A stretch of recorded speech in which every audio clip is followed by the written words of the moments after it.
양 국가의 수출 수입 규모를 합치면 거의 한 280억 달러에서 290억 달러가 돼요. 우리나라가 많은 수출을? 네, 우리나라의 수출이 한 190억 달러 정도를 수출을 하고요. 인도에서 우리나라로 수입하는 게 한 90억 달러 정도를 수입하기 때문에 무역수지 흑자, 우리나라 입장에서 무역수지 흑자가 100억 달러나 되는 엄청난 무역수지 흑자를 우리한테 주는 굉장히 중요한 교역 상대국입니다.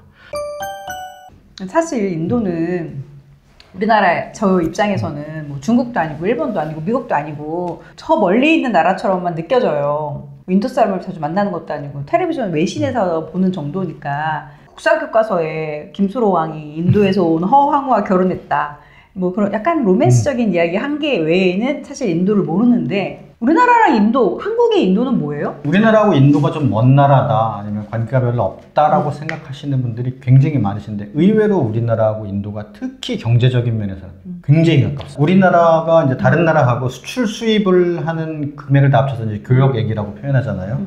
그거를 제일 많이 하는 나라들을 1등부터 시작해서 줄을 세우기 시작하면은요, 우리가 별로 관심이 없어서 잘 머릿속에 잘 떠오르지 않던 인도라는 나라가 한 7등, 8등 정도에서 쓱 하고 등장합니다. 제가 가장 최근 통계는 모르겠는데 한 1년 전 통계를 보면 양 국가의 수출 수입 규모를 합치면 거의 한 280억 달러에서 290억 달러가 돼요. 우리나라가 많은 수출을? 네, 우리나라의 수출이 한 190억 달러 정도를 수출을 하고요. 인도에서 우리나라로 수입하는 게 한 90억 달러 정도를 수입하기 때문에 무역수지 흑자, 우리나라 입장에서 무역수지 흑자가 100억 달러나 되는 엄청난 무역수지 흑자를 우리한테 주는 굉장히 중요한 교역 상대국입니다.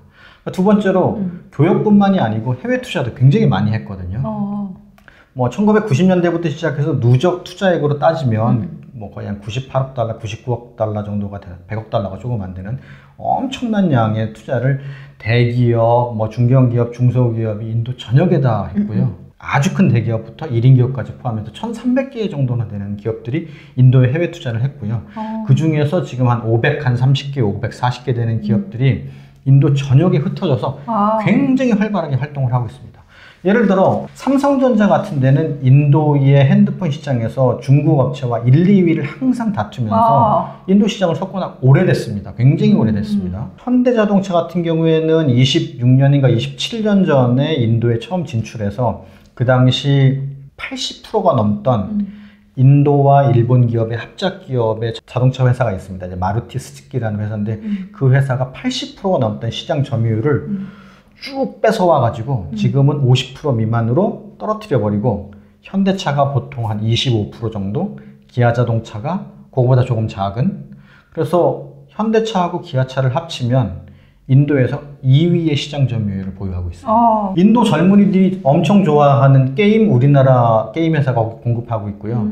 우리나라 미래 에셋, PB라고 하니까 자산 운용이라고 해야 되나요? 뭐 탑 10 안에 들어가는 굉장히 뛰어난 증권사로 이미 이제 자리를 잡았습니다. 코로나 시절에 검진기 많이 해보셨죠? 그 검진기 만드는 우리나라 SD바이오센스라는 굉장히 유명한 기업도 거기 들어가 있고, 효성이나 이런 기업 같은 경우에는 발전기, 뭐 송변전기 포함해가지고서는 심지어 이런 스판데스 옷감을 만드는 큰 공장까지도 거기에 다 만들어서 운영하고 있고, 우리나라 식품 기업들 엄청 더 많이 들어가 있고요.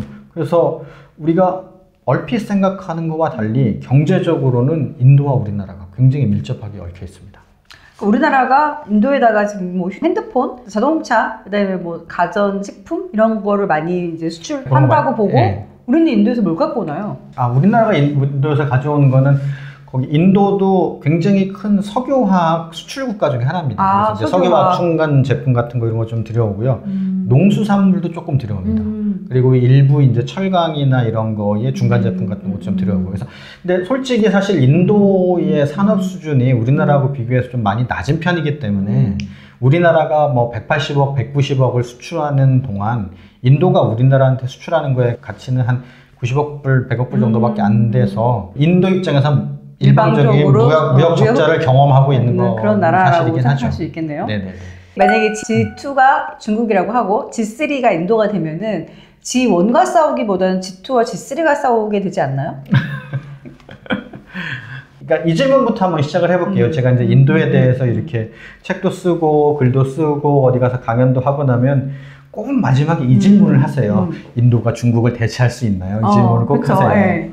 이 질문이 어딜 가나 항상 나와요. 그런데 제가 그 비유를 하거든요. 인구수는 똑같으니까 1인당 GDP가 5배가 차이 나니까 5배를 따라잡으려면 몇 년이나 걸릴까요? 이게 책에도 나와 있는데 중국이 지금 바로 이 시점에 모든 경제 성장을 딱 멈춘다. 멈추고 32년 동안 가만히 제자리에 있고 혼자서 인도만? 인도가 혼자서 뚜벅뚜벅 걸어서 가야만, 그것도 지난 30년 동안의 경제 성장률 평균이 5.8%였는데 그거보다 훨씬 빠르게 성장해야만 30몇 년 안에 간신히 따라잡을까 말까입니다. 왜냐면 5배의 차이거든요. 아직 멀었네요. 2배가 되고 2배가 되고 다시 0.5배가 돼야 되니까 30몇 년을 따라잡아도 이제 힘들 거예요. 그래서 경제 전체가, 산업 전체가 중국을 따라잡기는 힘들겠죠. 그런데 그러니까 우리는 인도에 대해서 신경 하나도 안 써도 돼. 인도는 잊어버려도 돼. 그게 아니고 인도가 아주 특정한 몇 개의 분야에서는 굉장히 비용 효율적이면서 세계 1, 2위를 다투는 기술들을 많이 가지고 있거든요. 대표적인 게 아까도 말씀드렸던 석유화학이라든지, 그다음에 제가 말씀을 안 드렸는데 제약 부문에서도 굉장히 뛰어나게 효율이 좋거든요. 그다음에 이런 IT 분야라든지 이런 분야에서도 전 세계에 내놓아 부럽지 않을 만한 그런 실력이라든지 이런 걸 가지고 있기 때문에 특정한 산업 분야를 찍어서 얘기한다면 그 분야에서의 우리나라와 인도의 협력은 어떻게 보면은 상당히 이제 희망적이라고 볼 수 있죠. 상당히 긍정적이라고 볼 수 있죠. 옛날에는 이제 유대인이 세계를 숨은 지배자 이렇게 얘기했었는데 최근에는 뭐 인도 분들이 다 나오셔가지고 각종 IT, 미국 IT 기업, 테크 기업들의 CEO가 되고 정치인 각 나라의 총리가 되고 막 이러잖아요. 그래서 인도가 이렇게 인재가 뛰어난가 하는 생각이 들면서 저렇게 뛰어난 인재들을 만들어내는 나라니까 G3가 되는 건가 하는 생각도 들어요. 근데 도대체 어떻게 이렇게 초 엘리트들을 배출하는? 그러니까 이제 정치 얘기 잠깐 언급하셨으니까 정치 얘기로 가보면 지금 바로 이 시점에 세계에서 제일 오래된 민주주의 국가 영국이죠. 리시 수낙 총리. 세계에서 제일 인구가 많은 민주주의 국가 인도죠. 나렌드라 모디 총리가 있습니다. 그리고 세계에서 제일 힘이 센 최강의 민주주의 국가 부통령이 카말라 해리스죠. 그래서 세계 최고, 세계 최대, 세계 최강의 민주주의 국가의 우두머리에는 인도 사람이 다 있습니다. 그러니까요. 경제계로 옮겨보면 그 뭐 포춘 500 기업의 인도계 뭐 CEO가 몇 명 있는지 세다 보면 진짜 지루할 정도로 많아가지고 셀 수도 없을 정도예요. 외국에서 특히 미국에서 공부해 보셨던 분들은 기억하시겠지만 강의실 들어갈 때마다 특히 이제 상근계나 공학계열에서 인도계 교수님과 인도계 학생들이 발이 칠 정도로 많습니다. 그 정도로 많죠. 네. 좀 약간 과장을 보태서 그 정도고요. 그렇기 때문에 정말 인도 사람들이 본격적으로 이제 뭐 세계에 진출하기 시작했다, 세계를 이제 움직이기 시작했다라고 봐도 뭐 과장은 아닌 것 같아요.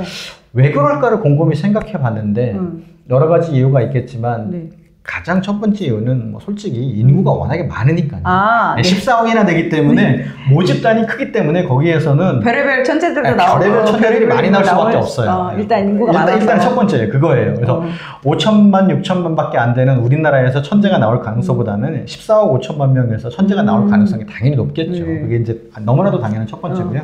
두 번째로는 특히 인도에서 상위층으로 올라갈수록 대치동식 교육, 진짜 온 가족이 힘과 정성과 돈을 쏟아 부어 가지고서는 우리 가족의 희망이 될 만한 애 하나를 진짜 엄청나게 가르치고 뒷받침하는 그런 동력이라든지 이런 게 굉장히 셉니다. 너를 할 테니 네가 집안을 살려라. 네가 집안의 기둥이다. 옛날에 우리나라와 똑같아요. 70년대 장남에게 다 기둥 뽑아가지고선 가르치는 그런 게 또 굉장히 강합니다.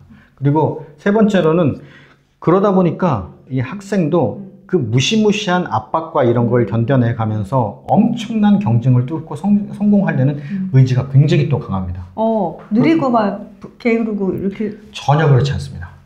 저희 아이들도 인도에서 지금 학교를 다니고 이제 졸업을 했는데 뭐 인도 사람들 뭐 여유 부리고 만만하고 뭐 공부 안 하고 그럴 것 같죠? 그렇지 않습니다. 특히 상인류층으로 갈수록 그 자식들을 엄청나게 좀 속된 말로 달달 볶아가지고 공부를 많이 시키거든요. 그러니까 이런 애들이 가족의 이런 압박을 다 받아가면서 본인도 열심히 노력해가지고서는 공부를 하고 이런 애들이 또 미국으로 유학을 가고 그러다 보니까 자연스럽게 졸업하고 미국에 있는 또 유명하고 좋은 기업들한테 취직을 하고 또 그 경쟁적인 심리가 또 열심히 작동을 해서 위로도 승진하고 이런 것도 있죠. 마지막으로 하나 또 문화적인 거 얘기를 하자면 6,000년이 넘는 기간 동안 나와 인종과 언어와 문화, 때로는 종교도 완벽히 다른 사람들과 어울려 사는 거가 몸에 배어 있습니다. 이 사람들은.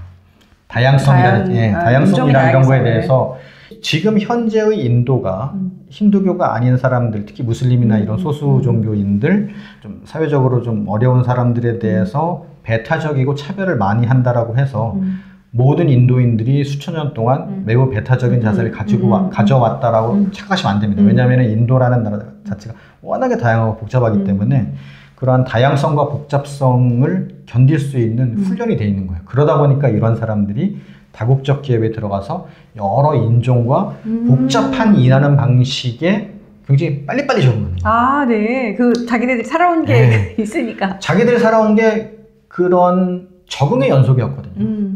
다양성에 적응하는 거에 연속이었기 때문에 뭐 그런 대국적 회사에 가서 너무나도 빨리 잘 적응을 합니다. 그러니까 그런 것도 하나의 요인으로 작용할 수 있죠. 그렇게 최우수 인력과 우수한 사람들을 배출해낼 수 있는 힘. 네. 유대인들은 이렇게 끈끈한 네트워크를 형성하거나, 그러니까 한 상대 유대인 상인들의 대결, 막 이렇게 했는데, 인도들은 그 네트워크나 뭐 이렇게. 많죠. 굉장히 인도도 많습니다. 그렇게 하나요? 예. 인도도 막 외국에 나가 있는 사람들끼리 모여서 인도의 스타트업을 지원해주자, 뭐 인도의 나라 발전을 위해서 돕자, 뭐 그런 게 유대인 되게 심하고 뭐 있잖아요. 중국도 있고. 근데 인도도 그런. 해외에서 본국 이스라엘을 지원하는 그런 말하자면은 디아스포라 커뮤니티가 굉장히 크게 발달돼 있잖아요. 예. 인도도 마찬가지입니다. 이제 제가 기억하는 숫자가 맞다면 전 세계 한 2천만 명 정도 가까이인가 뭐 인도인들이 전 세계에 흩어져서 살고 있고요. 유대인이나 중국인들만큼 경제적으로 아주 유복하진 않지만 그래도 제법 잘 사세요. 다른 나라에 살 때. 다른 나라에서도 하층민은 아닙니다. 미국 같은 경우에는 중국인과 인도인들의 평균 소득이 거의 비슷비슷하거나 인도인이 조금 높은 거로 조사가 되고 있습니다. 여론조사에서. 자, 그래서 그런 NRI라고 표현하는데 이제 해외 거주 인도인을 줄여서 그 사람들이 인도 본국으로도 굉장히 많은 자신의 월급이라든지 뭐 이런 거 배당금 이런 거 굉장히 많이 송금을 하고요. 그래서 그런지 인도가 전 세계에서 그런 해외 송금을 제일 많이 받는 나라입니다. 우리가 그 송금 경제라는 말을 가끔 쓰잖아요. 영어로 레미턴스 이코노미라고 부르는데 전 세계에서 송금을 제일 많이 받는 나라는 어디일까? 그러면은 단연코 인도고요. 네. 이 책에서도 나오지만 인도가 전 세계를 통틀어서 해외에서 받는 송금만 1,000억 달러가 넘는 유일한 나라입니다.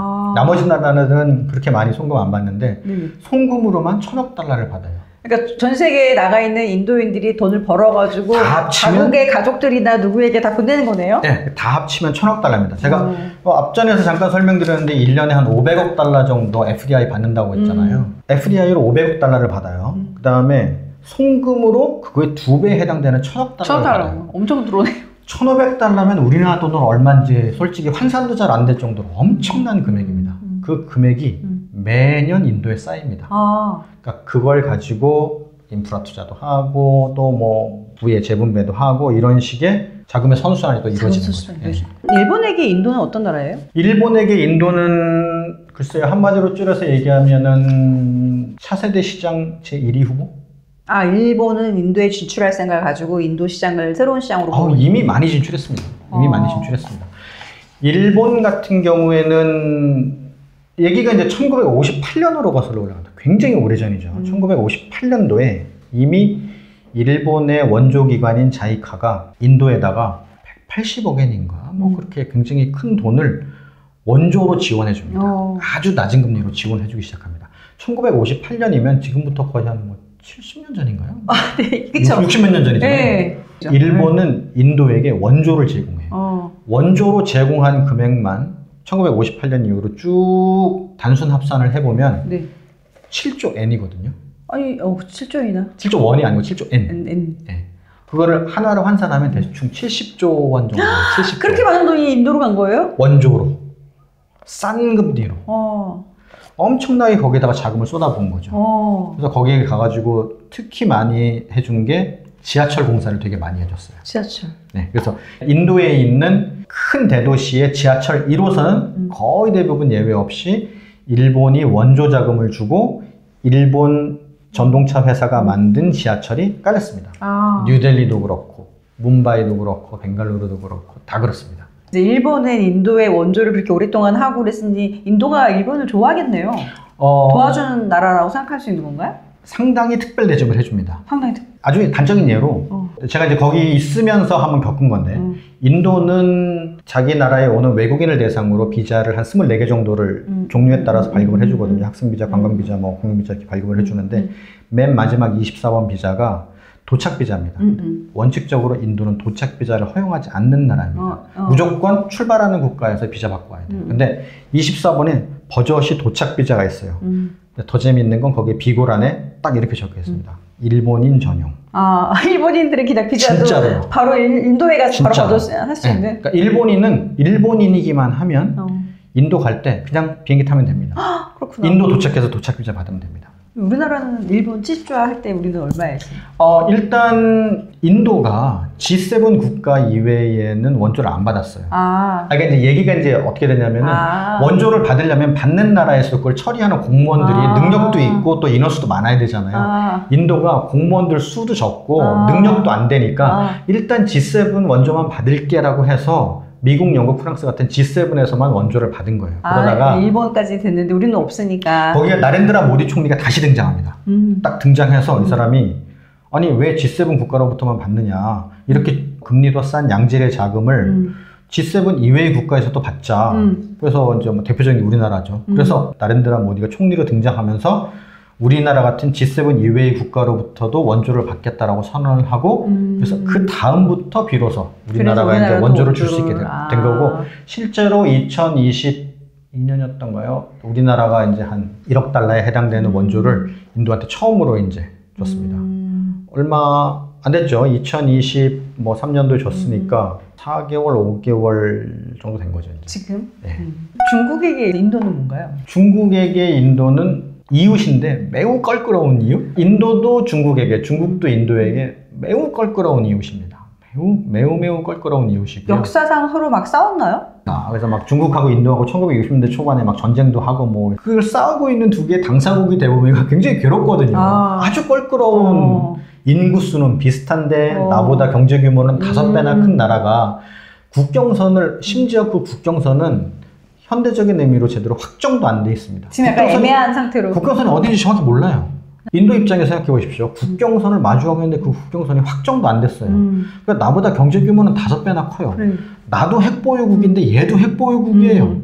바다를 사이에 두고 국경을 마주댄 것도 아니고 육지를 사이에 두고 어깨를 마주대고 이렇게 있는 거예요. 그러니까 얼마나 껄끄럽겠습니까? 근데 굉장히 사실은 껄끄러운 관계거든요. 그런데 정치적, 군사적으로는 그런데 경제적으로는 매우 밀접합니다. 매우 왔다 갔다. 매우 밀접합니다. 왜 그런지 가만히 생각을 해보시면은요, 우리나라도요, 일본하고 정치적으로, 군사적으로, 외교적으로 매우 껄끄럽지만, 지금은 별로 안 그렇지만 옛날에 우리나라가 한참 고도 성장할 때, 70년대, 80년대는 우리의 대일 무역 적자가 엄청 컸잖아요. 왜냐하면 일본이 높은 수준의 기술로 중간재를 만들면 비싼 값을 주고 그걸 사들여야 돼서 우리가 완제품을 만들어서 수출하는 경제였잖아요. 지금 똑같습니다. 중국이, 인도 입장에서 보면 중국이 기술 수준이 높은 나라예요. 거기서 중간재를 만들어가지고 인도로 굉장히 많이 수출하면 인도가 그걸 받아가지고 완제품 만들어서 수출하는 경제이기 때문에 70년대, 80년대 우리와 일본 사이에 벌어졌던 일이 인도와 중국 사이에서 지금 벌어지고 있는 거예요. 정치적, 군사적으로는 매우 껄끄럽고 으르렁거리고 심지어는 최근 4, 5년 사이에 유혈 충돌도 2번 이상 있었죠. 경제적으로 보면 매우 밀접합니다. 서로 정말 어떻게 할 수 없는 관계 되면서 잘 현명하게 징글징글하게 믿고 징글징글하게 필요한 사이죠. 서로. 네, 서로에게. 중국도 뭐 대국이고 땅덩이도 넓고 뭐 인구도 많고, 근데 인도도 그렇긴 한데 이제 향후에는 인도가 더 젊고 중국은 이제 늙어가는 거 아니냐. 그래서 이제 인도 쪽에 젊은 인구가 많으니까 더 유리한 거 아니냐, 이런 얘기들은. 맞을 수 있습니다. 제가 이제 책에서 써 있는데 인도의 경제가 어떤 면에서 희망적일까 생각을 해보면 여러 가지 요인이 있을 수 있습니다. 첫째로는 인구가 너무 젊어요. 그냥 젊은 게 아니고 너무 젊어요. 중위 연령이 대충 한 25에서 26세 정도 되거든요. 그러니까 무슨 얘기냐면 인도 사람 2명 중에 1명을 뽑으면 그 2명 중에 1명이 25에서 26세 미만이라는 거예요. 다 젊은 친구들. 젊다 못해 어린 친구들인 거죠. 그러니까 그 친구들이 얼마나 역동적으로 그 사회와 경제를 이끌어나가게 될지가 굉장히 기대가 되는 거죠. 두 번째로는 물론 제조업이 아주 중국만큼 활발하게 발달하지 못했지만 IT라든지 석유 뭐 화학산업이라든지 제약산업이라든지 이런 거에서 굉장히 뛰어난 수준의 기술 수준을 보여주고 있거든요. 그래서 그러한 산업 분야에서의 발전 이런 거를 기대해 볼 수도 있다는 거죠. 세 번째로는 약간 유태인하고도 비슷하다고 볼 수 있는데 이 사람들이 가지고 있는 그런 해외 네트워크라든지 이런 디아스포라 커뮤니티가 이런 경제 발전이나 경제 성장에서도 큰 역할을 할 수 있을 거라고 송금 경제에 의해서 보듯이 그런 가능성이 있기 때문에 인도 경제에 대해서 우리가 한번 핑크빛 전망 내지는 희망을 좀 가져볼 수도 있는 거죠. 근데 문제는 무조건적인 핑크빛 전망을 가지긴 조금 곤란한 게 뭐냐면 몇 가지 문제점, 어떻게 보면 좀 큰 문제점일 수도 있는데 문제점을 가지고 있습니다. 첫째로는 우리나라나 일본의 경제가 성장한 걸 잘 보시면 기억을 더듬어 보시면 정부가 진짜 허리띠 쫄라매서 아낀 예산을 공공교육, 공립학교, 공립초등학교, 공립중학교, 공립고등학교를 많이 만들고 그러니까 선생님들이 헌신적으로 일반 대중을 많이 가르쳐가지고 그 사람들이 이런 제조업의 역군이 된 사도 역군을 만들었죠. 그러한 네. 발전 모델을 만들었거든요. 교육에 집중하고 인도의 교육 부문 현실이 매우 처참합니다. 아직은 네. 전혀 없는 거죠. 그러니까 우리가 이제 TV 다큐멘터리에서 보는 막 천재 인도 학생, 뭐 IIT, 뭐 실리콘밸리 취직했어요. 만만세 이게 사립학교에 들어갈 수 있는 경제적 능력을 가진 소수의 사람에게만 적용되는 거고 대부분의 사람들은 공립학교로 가야 되거든요. 5년제 공립초등학교를 졸업한 애들이 두 자릿수 곱하기 두 자릿수 곱셈을 할 줄 아는 애들이 별로 없고. 아, 인도 수학해가 다 천재들이고 수학이라면 공립학교의 교육 시스템이 너무 형편없습니다. 그리고 뭐 고등학교를 졸업한 애가 아주 단순하고 짧은 영어 문장 하나도 제대로 말하지 못하는 경우가 수두룩하고요. 그런 대학교를 졸업한 학생들이 첨부 파일을 붙여가지고 이메일을 써가지고 보내는 것도 제대로 못하는 애들이 있을 정도예요. 격차가 굉장히 크네요. 엄청나게 큽니다. 상당히 큰 격차. 그 격차를 극복하지 않으면은 참. 그래서 그러한 교육 수준과 기술 능력을 가지지 않은 젊은이들은 취업도 안 되고 이러면 사람이 많으면 의미가 없어요. 그 사람들이 노동시장에 뛰어들어가지고서 생산성을 발휘해야 되거든요. 그렇지 못하면 그 사람들은 그냥 쉽게 말하면 경제의 짐이 되는 겁니다. 그냥 실업자가 되는 거거든요. 그런 지금 기로에 놓여 있는 거죠. 인도가. 지금 인도가. 네. 14억 거대 경제가 온다. 이렇게 이제 부제가 있는데 14억 거대 경제를 저희가 이해하기는 어려울 것 같아요. 박사님만의 통찰력으로 인도 경제를 이해할 수 있게 핵심만 찝어서 요약 정리 부탁드립니다. 코끼리 더듬기라는 그렇죠. 그 표현이 있죠. 인도 불경에 등장하는 표현인데 생각해보면은 그 당시에 기원 후 4세기, 5세기에는 불교의 기원지라고 해야 되나요? 그게 인도 영토였거든요. 오죽하면 코끼리 더듬기라는 말이 인도에서 나왔을까라는 생각을 한번 해보셔야 됩니다. 이렇게 넓은 나라, 이렇게 다양한 나라를 한두 지역만 가보고 한두 개의 사건만 가지고서는 이해하기는 매우 어렵긴 하죠. 근데 이제 한두 개 정도의 키워드를 굳이 뽑아서 한번 인도 경제를 한번 이해해 보자면 첫 번째로 이제 생각해 볼 수 있는 게 인도 경제를 그럼 어떤 사람들이 움직이나 이걸 한번 생각해 볼 필요가 있어요. 인도 경제를 움직이는 사람들. 네. 인도를 움직이는 게 어떻게 보면은 거대한 상인 집단들이 인도 경제를, 인도 산업계를 움직인다고 볼 수 있거든요. 인도 상인? 네. 그래서 한 수십 개 정도 되는 다양한 인도 상인들이 지역별로 이렇게 자리를 잡고 있습니다. 뭐 신디 가문도 있고, 뭐 자인, 뭐 코마티 많은데 지역에만 한정되지 않고 영향력이나 이런 게 전국구인 상인 집단을 꼽아보려면 한 3개 정도가 있어요. 근데 그 상인 카스트에서 어디예요? 그게 상인 집단은 카스트하고 크게 관련이 없습니다. 왜냐하면 설명을 드릴 거예요. 첫 번째 상인 집단은 파르시라는 상인 집단인데 이 상인 집단은 힌두교를 믿는 인도 사람들이 아니에요. 근데 힌두교 안 믿는데 인도에서 상업 집단으로 성공할 수가 있나요? 네. 마치 미국인은 아니지만 유태인들이 미국에서 성공하듯이 인도의 유태인이라고 불리는 사람들이 이 파르시 집단인데 이 사람들이 어떤 사람이냐면 기원 후 약 7세기경까지 이란에서 살다가 이슬람 세력이 이란에 들어오면서 그거에 밀려서 인도의 북서부로 피난을 온 종교 난민이었습니다. 페르시아 사람들이라고 봐야 되는 페르시아 지역에 살았던 사람들. 페르시아 제국 사람들. 네. 이 사람들이 믿던 종교는 힌두교가 당연히 아니었고 조로아스터교. 네, 조로아스터교를 믿었던 바로 그 사람들이죠. 그래서 이 사람들은 인종적으로도 종교적으로도 인도인과 완벽히 다릅니다. 당연히 이 사람들한테는 카스트가 적용이 안 되죠. 네. 그 집단이 지금 인도의 가장 부자인 집단입니다. 인구가 한 5만 명, 6만 명밖에 안 되기 때문에 매우 작은 집단인데도 불구하고 마치 유태인처럼 굉장히 많은 부를 일궜고, 그룹 하나 이름 말씀드리면 들어보신 분 많을 텐데 타타 그룹이 타타 그룹, 네. 파르시 집단의 가장 대표적인 그룹입니다. 두 번째로는 인도 북서부의 라자스탄이라고 굉장히 아주 힘든 사막 지역이 있습니다. 굉장히 가난한 지역이거든요. 이 지역에서 발원해가지고 수백 년에 걸쳐서 점점 동쪽으로 하나씩 이동해서 지금은 저기 북동쪽 끝에 있는 웨스트 벵갈 지역까지 완벽하게 상권을 점령한 마르와리라는 상인 집단이 있습니다. 이 마르와리 역시 카스트 이름이 아니고요. 라자스탄에 마르와르라는 굉장히 작은 소도시가 있어요.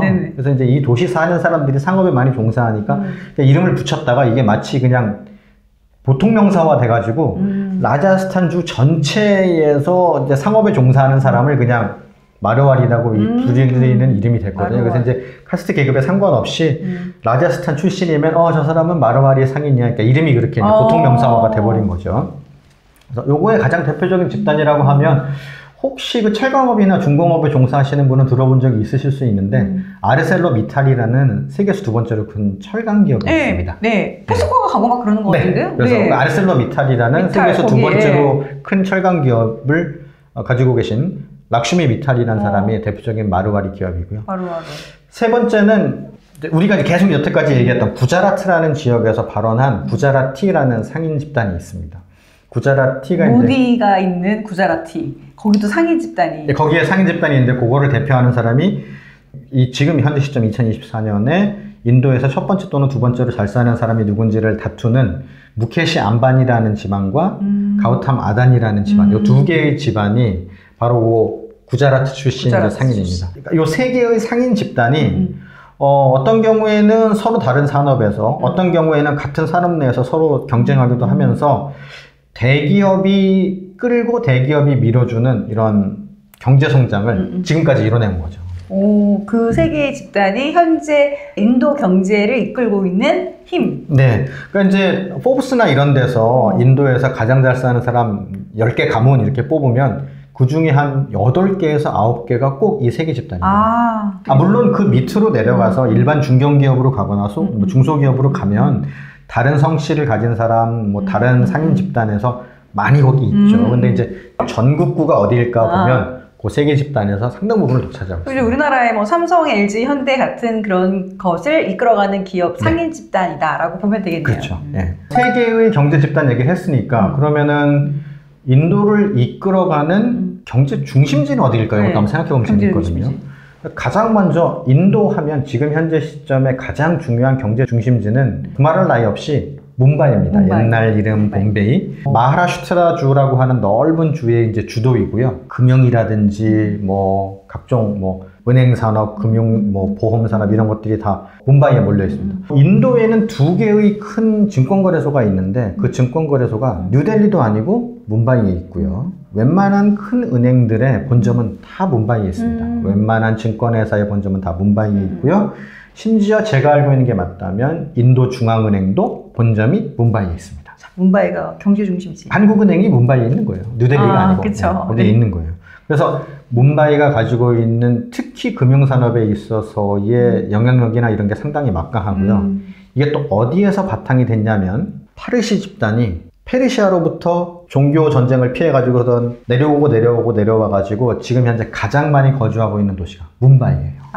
그러다 보니까 이 사람들이 뭄바이가 가지고 있는 엄청난 부를 옛날부터 이제 뒷받침을 해왔다고 볼 수 있죠. 자, 이제 파르시 얘기를 했으니까 이제 구자라티 집단 얘기를 또 잠깐 해야겠죠. 무케시 암바니와 가우탐 아다니로 대표되는 구자라티 집단은 당연히 자기 고향 동네인 구자라트에 이제 본거지를 두고 있겠죠.